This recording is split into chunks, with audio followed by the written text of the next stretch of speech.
Good morning to all present over here, and I extend a sincere welcome to the third technical session as a journey into the furtherance of Odia culture and heritage within the ambit of No Odia, No Odisha. Due to some, because he is stranded en route due to some rituals related to Mahavir Jayanti. So I take the opportunity to invite Professor Binda Paranjape, the former Dean, Faculty of Social Sciences, an ardent researcher and contributor in the field of political science, and well-known academician in the field of political science, specifically the political economy. Now I welcome Madam to occupy the dais. With her, today's resource is Professor Bijayalaxmi Nanda. Again, she is also a prolific contributor into the field of political science. I welcome both of you, ma'am, to occupy the dais.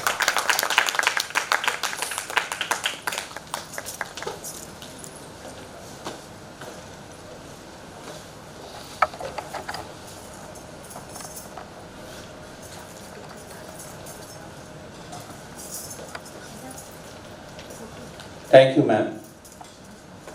We all have been debating and deliberating in the context of gender and its sensitivity in the present day context. Nevertheless, we have had a heritage of the same in our own culture, typically the Odia culture. Now, the present session is going to make a deep dive into this said domain on the title Locating Gender in Odisha's Development, a Discourse. Now, this particular session is going to encompass different ways and means of contributions at the end of the women in general, so far as the development of a society at large is concerned. Now, without taking much of time, now I hand over the session to the session chair, Professor Binda Paranjape, to go for the proceedings. To introduce today's speaker, Professor Bijayalaxmi Nanda. She is a renowned political scientist and currently serves as the principal of Miranda House, a very prestigious college in Delhi. She has been teaching in that college since 1993 and has earned her PhD from Center for Political Studies at Jawaharlal Nehru University, Delhi. I was really impressed to see the kind of topics that she has chosen for her research. Something that troubles all of us is the child-sex ratio. And it raises certain important questions vis-a-vis Indians as a society. What kind of future are we planning for ourselves? So I think this kind of contribution of a political scientist is extremely important, and especially in these troubled times when we are unable to take certain decisions firmly and implement it at the national level. Her major publications include Discourse on Rights in India, Debates and Dilemmas. This is what I meant. We are in the age of dilemmas. So somebody focusing it with the tools acquired by the political science as a discipline and the inner wisdom of a person. Also understanding social inequality. Another publication, Human Rights, Gender and Environment. Again, a very, very important contemporary issue, because it has been observed worldwide that women have shown much deeper concerns about the environment, and the challenges that they face are sometimes so different from what men do. So I just hope that Madam has addressed those universal issues also, in addition to what is the condition in India. She has also published widely in leading academic journals and serves as the general editor of the Shakti Books series on gender. A recipient of the ICSSR Doctoral Fellowship and the Delhi University Teachers Excellence Award. She has, and now this is again something very important because gender discrimination is so rampant even in the field of higher education. There a woman excels and is acknowledged for her scholarship is something really commendable. She has collaborated extensively with government bodies, UN agencies and civil society organizations on gender policy and advocacy.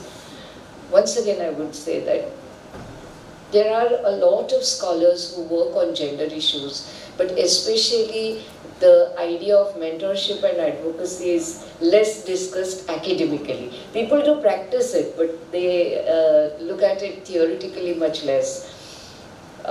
She has contributed to policy development of women and child welfare and has participated in major international forums, including the IBSA Summit and the United Nations Commission on the Status of Women. So we are very lucky to have you, ma'am, here, and we were eagerly waiting to listen to your thoughts. Please. Professor Bijayalaxmi Nanda. One can call it that, on gender in development discourse of Odisha. I would like to thank Professor Parinjipe, and I think I also have to thank Professor Pradosh Kumar Mishra and Dr. Amiya Kumar Samal and my dear sister who is also here, Dr. Swati Sucharita Nanda, and then there are others also who are from Miranda House, so a shout out to them. So while I stand here today, based on the fact that the linguistic state of Odisha was created on the 1st of April, and we are celebrating it here in BHU, it's my first time in BHU, so I'm again very, very in awe of the institution that it is, and the fact that you have thought of this wonderful program.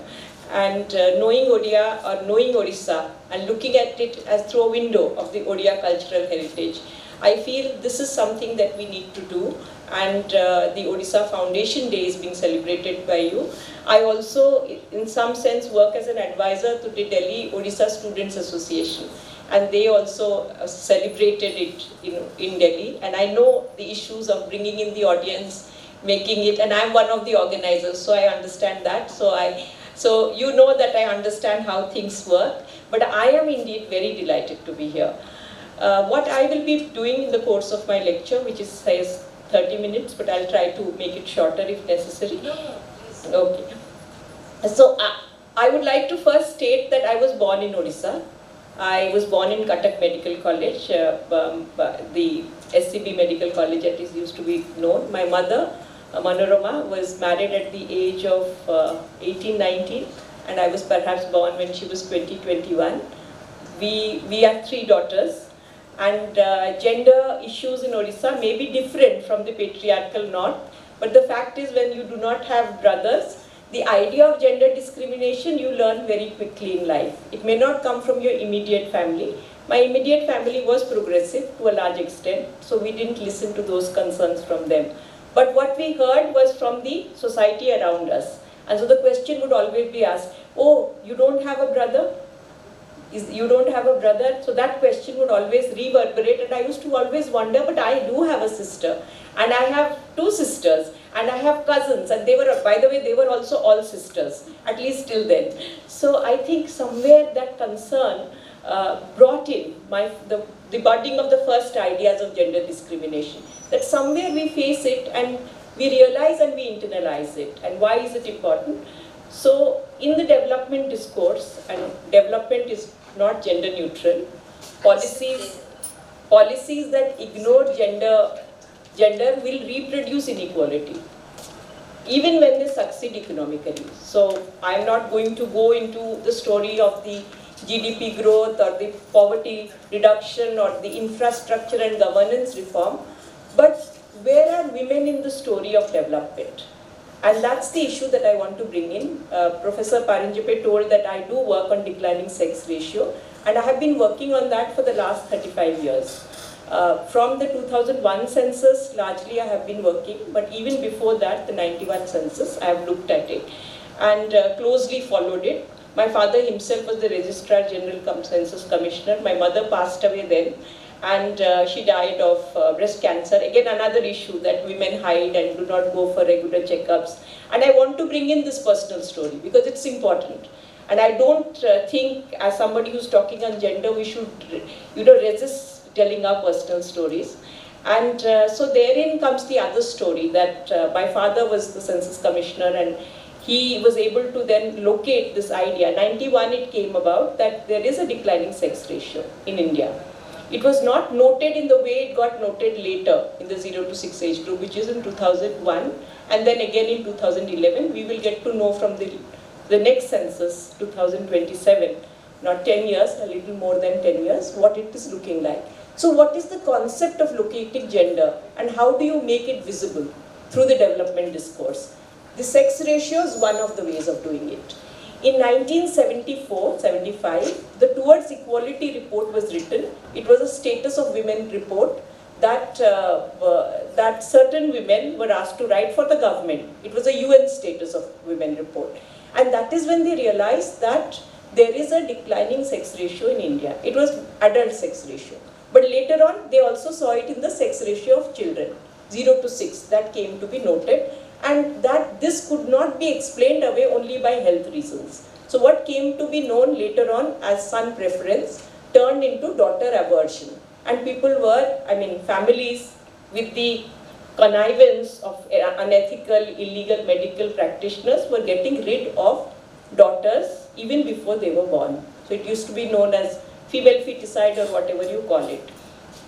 Now you do have the Beti Bachao, Beti Padhao campaign, which is based on this particular finding that there are lesser number of girls in India to boys in the 0 to 6 age group.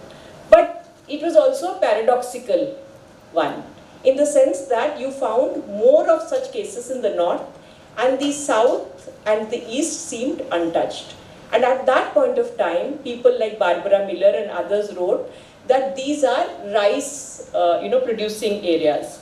And the others are wheat producing areas, and rice producing areas are more dependent on women's labor.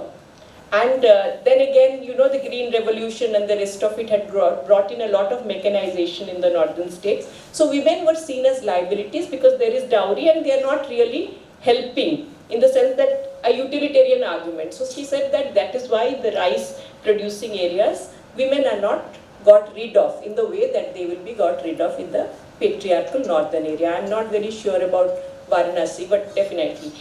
But by the 2001 census, one did see a declining sex ratio in Odisha.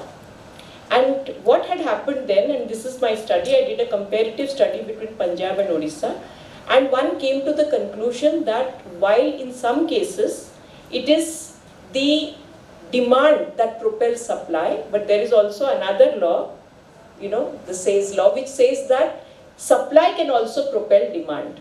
So when there was an ultrasound or there was some kind of a new reproductive technology which could detect the sex of the fetus quickly, Odisha also started turning towards that kind of a, the statistics in Odisha started changing, and I'll come to that later. But having said that, historically and ancient history will tell you, you can look at civilizational history, and you do have the Sakti traditions, the goddess worship, certain centrality of women in temple culture, some of it contradictory with the Devdasi culture. However, having said that, Balram Das's writings, his understanding of the Lakshmi Purana, where rituals again brought in women into the into the religious fold, the spiritual understanding that was there. And in the colonial period also, people like Rama Devi, Sarla Devi, Malti Chaudhary, being one of the drafters of India's constitution. She was amongst those 15 women. So you did see women contributing, but was that contribution counted? How is it counted? So there is an invisibilization, as there is all over India. There is an invisibilization of women who were contributing to Odisha, whether historically there were queens, and I'm not going into details of that because that's not my area. But one did see majorly women-led rule. We also once saw in the colonial period, especially with Gandhi, the movements of women who participated in the salt satyagraha or in the Quit India. So you did see them. So, and then again in the creation of India's constitution, you had Malti Chaudhary, and she later on, I think she resigned because she did not like certain things. So there was a certain kind of a rebellion, a kind of an understanding, and also it's a great writers, whether it was Kuntala Sabat or it is the writers till now.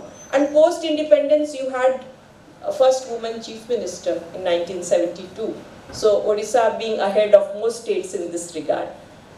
So one of the core messages that one gets from here is that gender has been absent from Odisha's development story.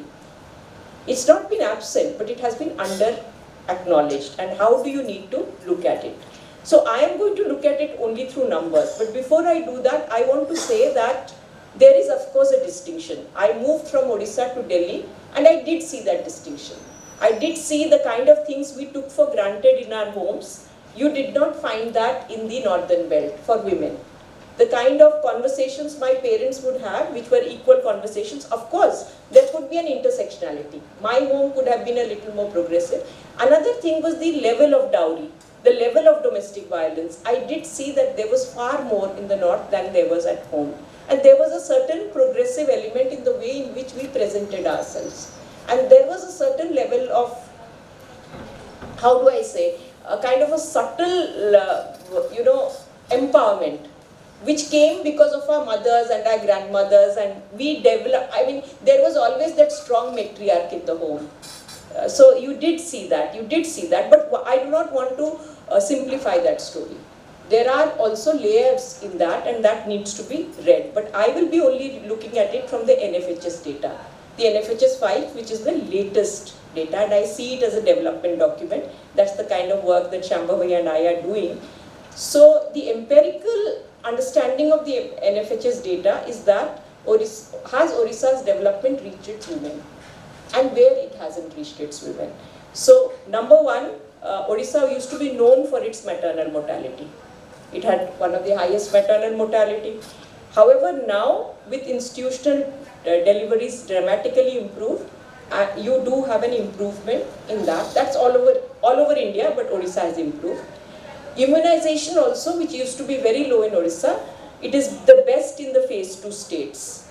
Child marriage also has declined to only 20.5%. The total fertility rate is at replacement level, which means that you have less than 2 children per family. And women are exercising their reproductive choices. Another thing that the Odisha government, through its various policies, the former government and I'm sure the present government also is taking it forward, there was a lot of bank account ownership that was provided to women. Another thing that happened was unmet need for family planning when it came to contraceptive use. From 13.6, it has increased to about, the unmet need has decreased to 7.2. So that's a huge kind of an improvement when it comes to, unmet need, which means that it is linked to the other part, which is female literacy has improved. It's at 69.5%. However, this improvement and certain mixed stories here, in rural areas there is a gap which persists. It is 66.7%, which is even not that bad. But as far as internet access is concerned, and now that has become the digital divide, when you look at how development discourse takes place, internet access for women now accounts only 24.5% versus 50.7% for men. So there is a digital divide. And when it comes to contraception, you do know that family planning methods they have understood, there is no unmet need, but it falls heavily on women. And therein lies the other story, that is that of sterilization. So it may be based more on women going for sterilization rather than actually reproductive choices placed to you in what is called as the basket of choices. That's not happening. Where has it not reached women? And this is a story which is common to all of India. Anemia is at 64%. And anemia in India has increased, considering the fact that everything else has improved. So that is one area, that is why you have the Anemia Mukt Bharat Abhiyan, which the government of India has planned and is working on. And the more important thing, the one that I am following, the story that I follow, how much do we love our daughters? Therein, Odisha is showing a sex ratio at birth which has worsened. I am hoping the census will tell us a different story, because this is sex ratio at birth, that is sex ratio from 0 to 6. But it is showing 894, which is from 943, I think, which was the last. So that's really a low rate, and we need to look into the stories around this. The stories that I did see is that it was seen as a sanitized crime. Ultrasound is not invasive. You can find out the sex of the fetus, and abortion can also be a very indigenous methods they can use. I also saw that the upwardly mobile aspiration even from the tribal belts was leading to smaller family norms, and smaller family norms was always at the cost of the girls, and this also needs to be studied further. Another thing is that there is a lot of undernourishment. 21% of Odia women are undernourished, and that needs to be looked at also. So one can see clearly from the NFHS 5 that when you look at the Odisha's development discourse, it is uneven in its gender reach. However, there is a strong at the point of delivery, which means hospitals are more, vaccines are more, but it is weaker at the point of daily life. So when you look at nutrition, you look at education, you look at digital access, and these would be the areas in which foundations and academics and researchers need to work. I think as somebody who's committed to Odisha and to Odia culture and studies, we have to get people to work on those issues. Whether they are from Odisha or not does not matter. But if they could pay attention to this, apart from historically retrieving the stories of unsung women heroes or telling the story of women, gender as it is, I think these areas also require us to do more research, and it should not go unheeded.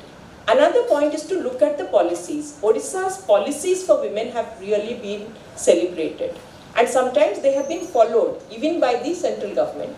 And in terms of policy responses, how does it locate gender in its own discourse? You have Mission Shakti. I think this is a very well-known flagship program of Odisha. It is one of the best self-help programs, one of the largest.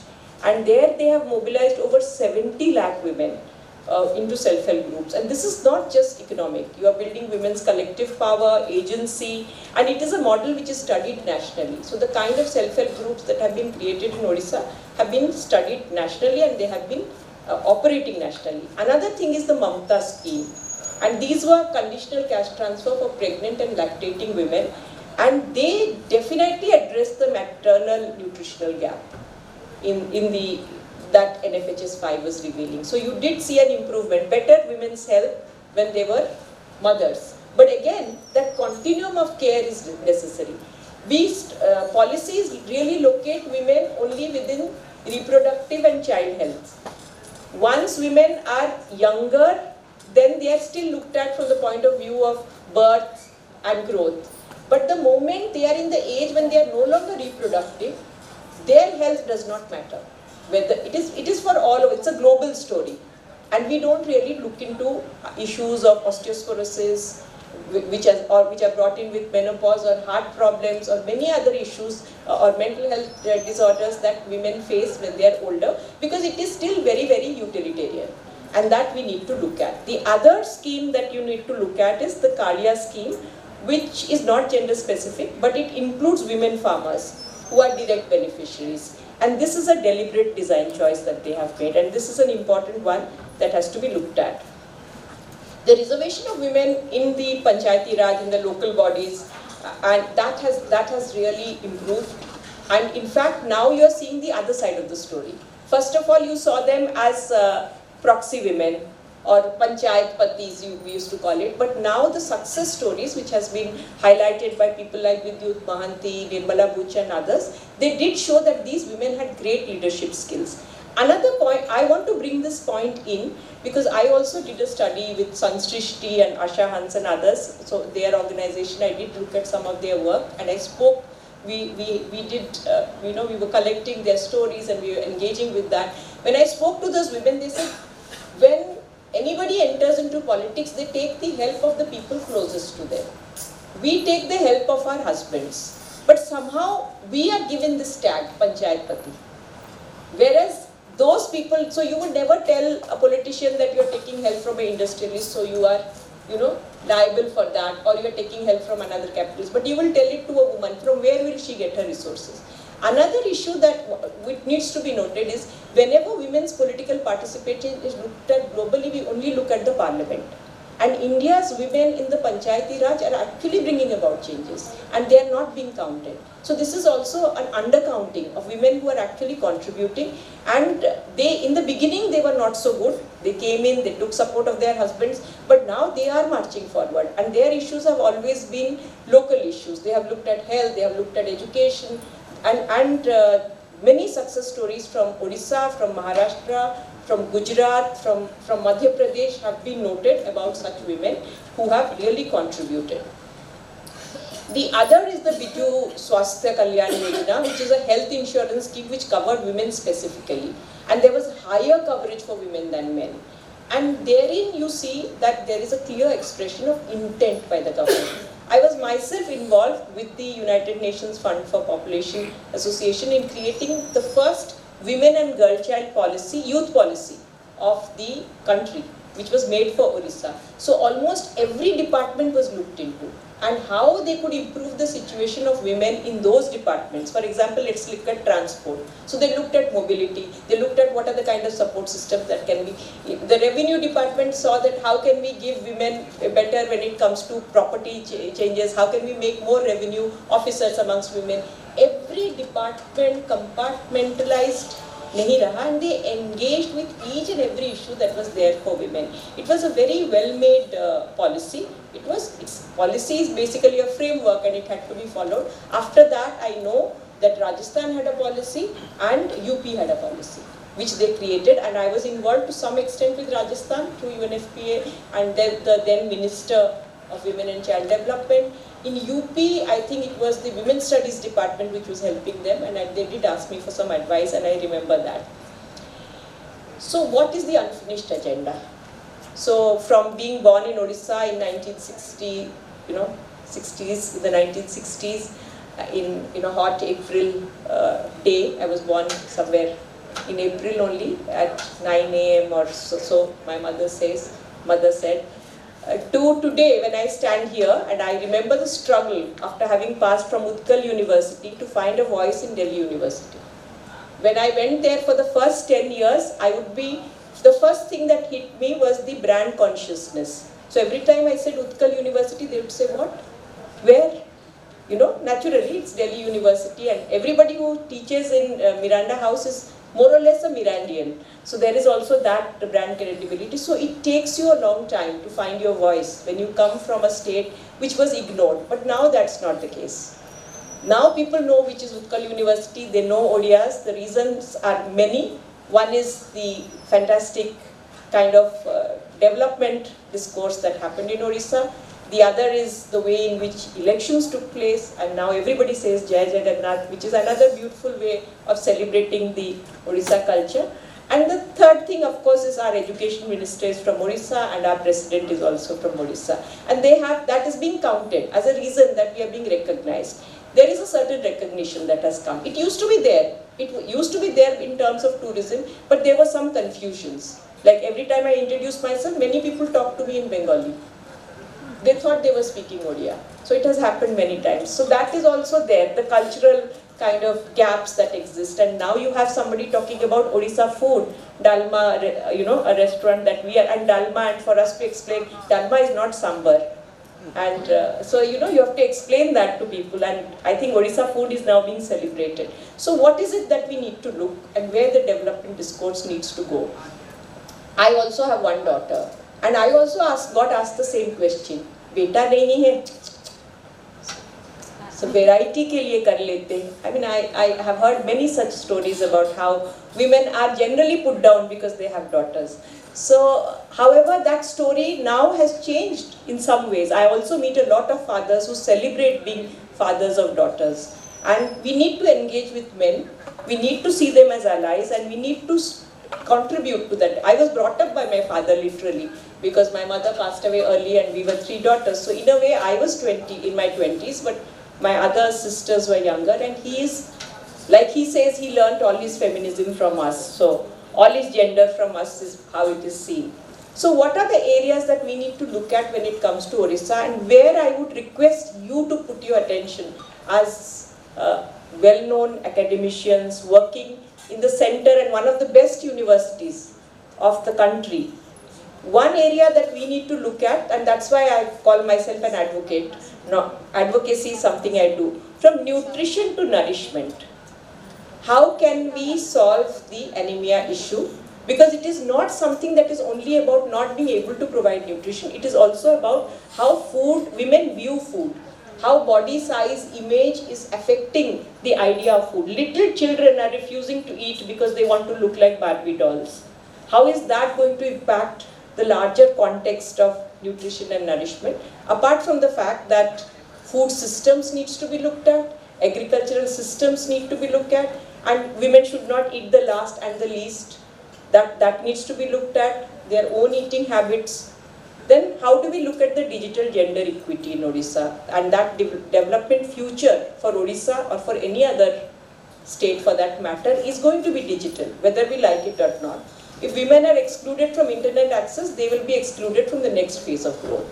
How do we look at sex ratio at birth, and how do you count women's work, unpaid work, agricultural work, the kind of work that women do in tribal societies, how it is invisible in Odisha's economic data. The women so I will just be closing it. Locating gender in the development discourse ultimately means making their work count. I'm not saying women should be paid for household work. That's not necessary. But we need to acknowledge that they are working and they are contributing.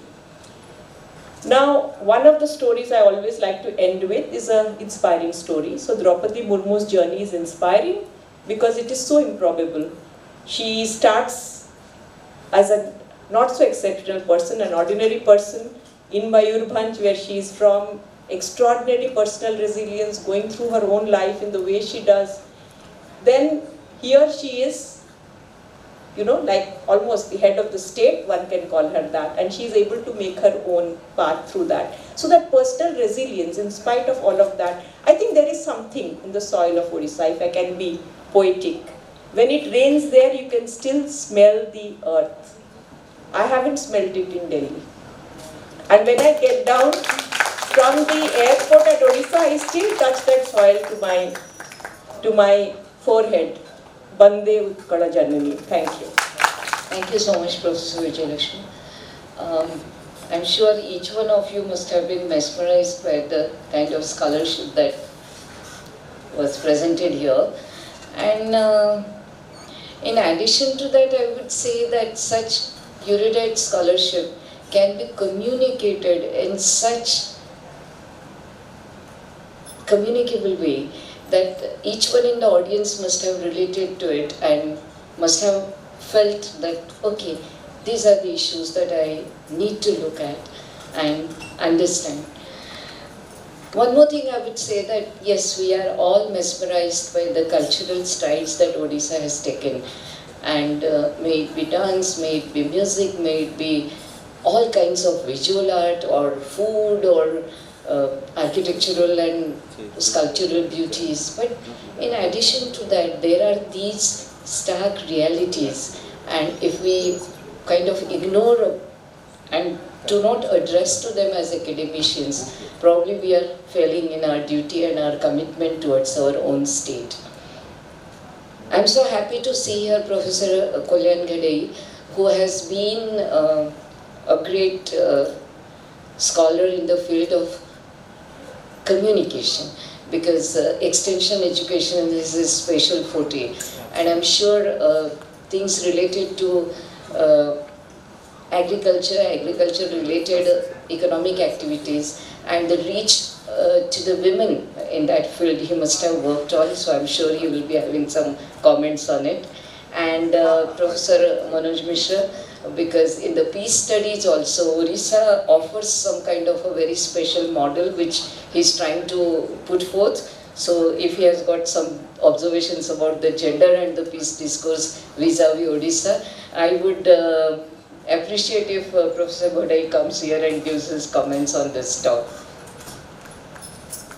Madam Professor Nanda, this is Professor Kalyan Ghadi, Head Department of Agricultural Extension and Communication, and respected delegates and all members of the audience. Personally, I am very thankful to you because I was listening to you with all my concentration, and lots of compliments to you, Madam, for bringing the invisible issues of Odisha visible today, and you are one of the living legend figure of woman empowerment. As far as involvement of women in agriculture is concerned, yes, Odisha have a sizable portion, large portion of women, about 70%, 65% of women are engaged in agriculture. But your apprehension towards UP, we have observed this, Madam, it is about 58-60% of women in UP, they do engage in agriculture. And comparatively, UP has more mechanization. You are correct. UP has more mechanization than Odisha. But Odisha also, we are observing, Madam, the mechanization is also being introduced in the rural areas, particularly in post-harvest operations. This is one observation. I am thankful to you. The second observation is that it is related to social issues. You told that there has been a more kind of oppression in the northern part of India compared to Odisha. I have a question here, particularly to dowry. Do you have any studies related to that? What are the possible factors contributing to such kind of issues in UP? This is one of my questions. I have not studied anything about it, but there might be certain kind of factors contributing to such kind of practices that is prevailing in UP. And I do not know, Madam, how do they manage? It is really strange. In Odisha, we are unable to manage. It's very difficult. That is one question to you. Third is that it is regarding a digital divide. When you say digital divide, Madam, it is also linked to different segment of age groups. Okay. In Odisha, we have seen that the digital divide is more in older women. Okay, when they are after 50s. But digital literacy is increasing among the teenagers, among the college girls. So you said something like 20%, Madam, is it so? Something 20%. Internet access for women, this is the NFHS data. Yeah. Not mine. Maybe this is my personal observation. I'll have to look at age groups. Yeah. My question is that is there any study with relation to age group? Yeah. That divide should be there in NFHS. Yeah. And by and large, Madam, I am so happy to listen to you. You said that there was invisibility, people are not visible, but the way you started from ancient days to Sarala Das, so many figures to even our Chief Minister, so many figures you brought out in your lecture, starting from nutrition to health, political window, even Gram Panchayat. Within a short period of time, you gave a lot, Madam. Thank you so much. Thank you. Lots of compliments. Thank you. But it was really a delight to hear to somebody after so many long years. One of the most prolific lectures I have heard since a long time. So, I will talk about it in a different way. But in my background, I had 3 elder sisters. My mother was a professor since 1956 in Odia literature, but it was other way around. I was the most neglected person in my family. So I think from class 4 and 5, I was with myself, and all my sisters were trying to put me down, like, what are you doing this? So apart from that, my research in Odisha is about environmental security and environmental conflict. 2 of my PhD scholars are doing research on it, and mostly we are looking at the impact of global warming and climate change in the agriculture sector and women in specific. So this is one of the, as you know, Odisha is one of the most affected in global warming and climate change, one of the coastal regions of India and globally also.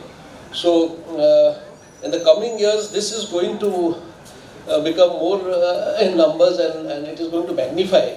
But what I am looking at is that does Odisha has any policy for environment and the impact of it on women?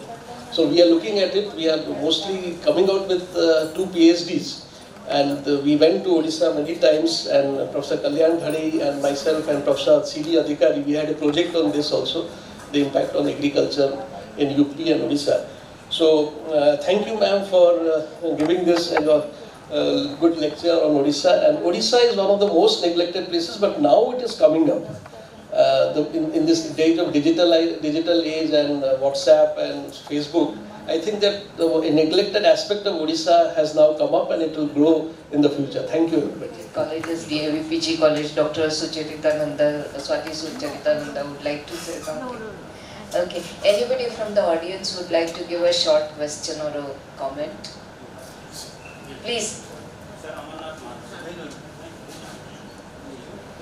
Okay, then I would request the esteemed. Oh, okay, sir, please. Law. So I just missed your lecture that towards the last only. But I have done some work on the agricultural rights of women and the legal aspect, legal point of view. And one more thing I have worked on, the last part I have heard, that is the reservation of women in Panchayati Raj.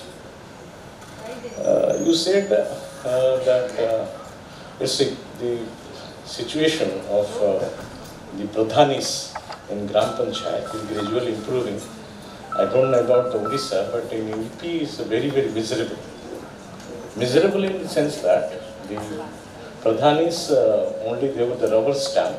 Okay, actually all the official works, everything are being done by the in-laws, particularly the husband. Okay, in our Gram Panchayat also we have witnessed saris there, kadai saris there. Everything is done by the husband. Okay, so this is miserably failed. Even in the new year also, when any new year comes, officially the Pradhan Pati used to greet the people and say that Happy New Year from Pradhan Pati. Officially it comes in the newspaper, nothing unofficial. Okay, and Dasara, Diwali, जो शुभकामनाएं जो है वो from the Pradhan Pati itself. So Pradhan Pati now it has become something is official here. So everything is being done by Pradhan Pati. It's a very official and popularly using word Pradhan Pati.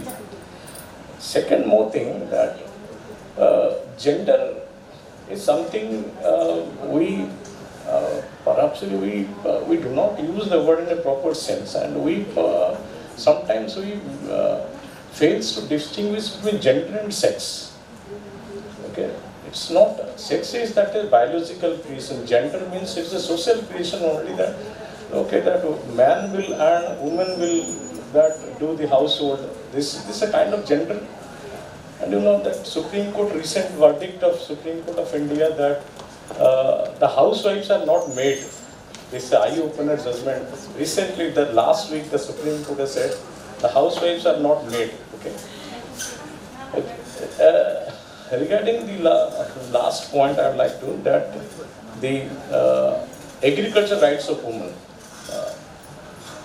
In Odisha, I have done in Uttar Pradesh, and Gadai sir has rightly pointed out that woman ownership in agricultural land, it is very, very miserable. It's very, very, it is a matter to think. And moreover, who are responsible? Laws in the Hindu Succession Amendment Act 2005, it gave all daughters the same right with the son. Okay, yes, same right to the son. But what if a woman, if you ask a woman that will you claim land from your father's property, they say no, we do not claim land because we want to maintain a good relationship with the father or brother. Okay, let them enjoy. Okay, so actually that what is locking, what we find, it's not the law, but itself, wherever some society, some tanamana, social tanamana, it's responsible for the,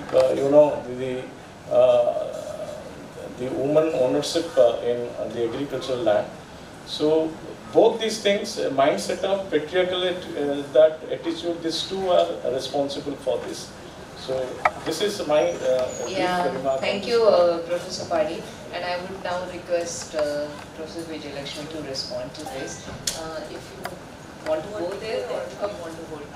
I think this is better because then I'm not responsible for my answers anymore. This is more conversational. Professor, I'm quite impressed with the kind of work all of you are doing, and I'm nowhere near it. Especially now for the last 7 years wearing an administration cap, it's sometimes difficult to even look beyond your files. But I do try to keep an interest, and I must say that I think Professor Ghadai's work, you wanted to know about dowry. When I say patriarchal north, I was not meaning UP per se. The comparative analysis that I have done is with Punjab, Haryana, and those were the areas where you see complete contrast. But there is some work which is done by historians like Veena Talwar-Oldenburg, which talks about the imperial causes of the dowry murder, how it emerged and what were the reasons, how taxation led to the Bedi communities not wanting to have daughters, and what is the kind of dowry used to be a simpler system of just giving and taking between the families, but how did it turn to become the kind of dowry it has become? And also the kind of high spending in marriages.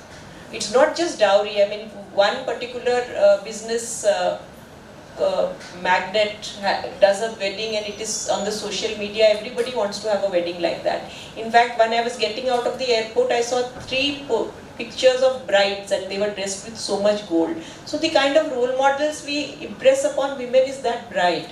I did do a study on the Ladli scheme in Delhi, where they were giving a conditional cash transfer after the student has done class 12. This was to bring about the value of the girl child, enhance it. And then it started becoming a Dahej scheme. So I was doing a study and I did it with a sense of, a superior knowledge. So I asked this girl, why do you want to buy a wedding lehenga for with this money you should do something else. She says, that is the only day I will be celebrated. So there is a way in which it is looked, and it is very complex, the matter of dowry. The conflation with Stridhan, the idea of the co-personal right, the Hindu Succession Act. Why do people say that we would rather have the love of our parents than the money, and how that money then becomes the money of the husband rather than, and also how that is associated with the idea of how property is divided. That it's a very complex thing, but you are right, completely right, that the kind of spending that takes place in marriages today and the pressure it puts on families to have those same kind of weddings, it is something to be watched, and it's not being studied. Dowry Prohibition Act and the struggles against dowry, the kind of advocacy and the women's movement fighting against dowry was much bigger in the 1970s and 80s. But now when it is so much bigger than before, where families are literally in complete debt because of dowry, it is not the story now. You won't find anybody really getting together to actively work against dowry. That kind of advocacy is missing. Not even young women themselves are questioning it. So it's important for us to recognize where the problem lies, but Veena Talwar-Oldenburg would tell you the cause. If you are historically, it's a very interesting story. She also brings in her own life into that story, and it's an important study on dowry murder. This is one. The other question, I think, your work on environmental conflict, sir, environmental management. I mean, when I was working with the policy, they did try to bring about some changes. But in Odisha, trying to understand how environment and gender is intricately, the fabric, there is a weaving of it. So I did look at it from the point of view of tribal women and their association, especially the Dogriya Cons in Niyamgiri, more from let's say, from an advocacy point. And I did see that their lives were not separate. But that would also be said about the men there. but women, when they are in touch with nature, the way they nurture, the way they nourish, it is a different story. And yes, when it comes to environmental conflict, environmental management, women get affected more. Not only do they get affected more, there is also violence against them, which is exploitation, sexual violence, which comes in with the kind of people who move in to take over land, and I'm sure you have looked at it. I myself would like to look at what the kind of work you are doing on agricultural rights of women. I think some of you are working on that, and that I would like to study, because it's a concern. And women farmers, the idea that women are farmers, that recognition is still to come. But women do contribute, and in Odisha their recognition is there. In UP or other parts maybe it's not there, and the more mechanization there is, it might not be, and wheat intensive areas may not have it. But rice intensive areas would have some women. But in terms of their rights and ownership, Bina Agarwal's book, it's A Field of Our Own. There she talks a lot about the fact that not all of us have land to devolve. It's not like everybody has land to give away. But we should look at collective ownership of land for women. And that's one idea that needs to be studied, how women can own land collectively and whether the state could make provisions for that. And how much that would bring about improvement in terms of agricultural rights of women and also women's empowerment. So that's one study that needs to be looked at. I think that I probably looked at women. Then the Women's Reservation Bill and women in Panchayati Raj. You were not here, but I did speak about the Panchayat Pati and how in the beginning when women started in Odisha, Panchayat Pati was the usual story. But things have improved to a large extent. That may have to do with the culture of Odisha. It may also have to do with the active self-help groups. So women do learn to bargain, to negotiate, to understand leadership roles. I still have hope for the women who are standing behind their husbands and are being called, rubber stamps or proxy women, because ultimately, if there is some work with them through activists, through advocates, through researchers who are asking them that question, one day they may be able to find their place. So even having that seat in their name is still a step forward, not a step backward. So whether we should have a reservation bill for women or not in Panchayati Raj, I would still say go with the bill. Let's have reservation for women in Panchayati Raj. Let's make women equipped to take care of that role, rather than saying that ये सारे पंचायत पति हैं, वो तो होंगे ही, वो कभी नहीं जाएंगे. Even when it comes to other forms of caste communities, उसमें भी आप देखोगे कि the leader will be there to represent and not that man. So he will be, rearing his sheep and he'll say कि वो बैठे हुए हैं, जो original एक पंचायत, होते हैं, the main leader. So still I feel that it is a commitment in the name of women. And instead of moving backward, we need to be moving forward. So, and I think the digital divide age group, I will definitely look at. I think that was a question also that somebody asked, Professor Ghadai, that I will look at. And yes, I don't know if I'm missing some questions, but there was something about attitudes and readiness, and of course, the law, India is a legal paradise when it comes to women. But societal attitudes have to change and mindsets have to change, and that's why we are having this conversation. But a lot has changed since I was born. And so I guess it will change also. And the fact that men are discussing, they are debating, they are being part of this discourse, there's cause for hope. We all believe in hope. Yes. Hope is the most radical thing for us. Thank you.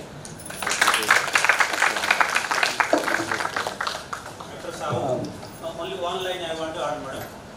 For your information, we are privileged in Odisha. We have one center, national center for women in agriculture.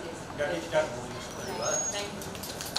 What we all have witnessed, the purview of different aspects related to gender, which has been touched upon in this particular session, are quite interesting, and I hope that the critical appreciations extended by Professor Ghadai, Professor Manoj Padhi, and the said discourse extended by the resource are definitely going to contribute and further the level of knowledge and understanding with regard to gender and its sensitivity to the society at large.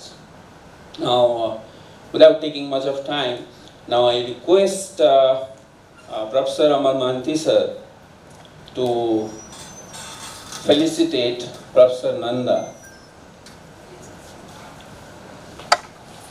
I was told, but finally I meet.